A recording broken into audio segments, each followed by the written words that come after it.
Assalamualaikum. Hai, apa kabar kalian hari ini? Tetap semangat dan jangan lupa bersyukur ya. Kali ini kita akan belajar mengenai pemisahan campuran. Sebelumnya kita sudah belajar mengenai campuran. Ada yang masih ingat apa pengertian dari campuran? Campuran adalah gabungan dua zat atau lebih yang masing-masing zat penyusunnya masih memiliki sifat aslinya. Campuran sendiri dibagi menjadi tiga, larutan, koloid, dan suspensi.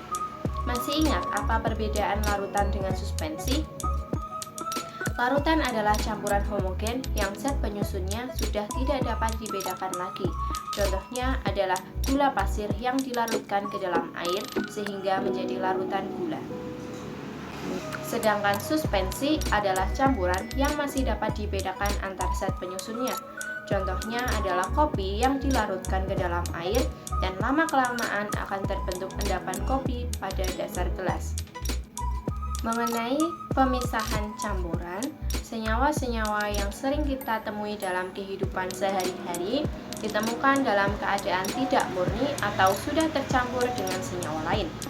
Untuk mendapatkan senyawa yang diinginkan, perlu dilakukan pemisahan. Adapun beberapa metode yang dapat dilakukan. Yuk kita bahas satu persatu. Yang pertama adalah filtrasi. Filtrasi merupakan proses pemisahan campuran dengan cara memisahkan material padat dari cairannya dengan menggunakan saringan. Contohnya adalah proses penyaringan teh tubruk. Kedua, kristalisasi. Kristalisasi merupakan proses pemisahan campuran dengan cara mengendapkan larutan sampai terbentuk benda padat berupa kristal-kristal. Contohnya adalah pada pembuatan garam. Petani garam akan menjemur air laut di ladangnya. Lama-kelamaan, air akan menguap dan di ladang tersebut akan terbentuk butiran-butiran kristal garam. Yang ketiga adalah kromatografi. Kromatografi merupakan proses pemisahan campuran berdasarkan pola pergerakan antara fase diam dan fase gerak suatu molekul pada suatu larutan. Molekul yang terlarut dalam fase gerak akan melewati kolom yang merupakan fase diam. Molekul yang memiliki gaya adesi kuat akan cenderung bergerak lambat dibanding molekul yang memiliki gaya adesi lemah. Gaya adesi adalah gaya tarik-menarik antar molekul yang berbeda. Contohnya adalah air dengan alkohol.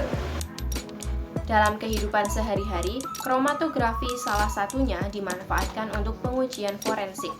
Masih ingatkah kalian dengan kasus pembunuhan dengan menggunakan kopi yang dicampur dengan zat beracun sianida? Penentuan kadar alkohol, obat-obatan terlarang, atau zat beracun dalam tubuh mayat semasa hidupnya dilakukan dengan metode kromatografi. Nah, itu adalah beberapa contoh proses pemisahan campuran. Ternyata banyak juga ya pemanfaatan pemisahan campuran dalam kehidupan sehari-hari. Oke, terima kasih sudah menonton. Sampai jumpa pada materi selanjutnya. Wassalamualaikum warahmatullahi wabarakatuh.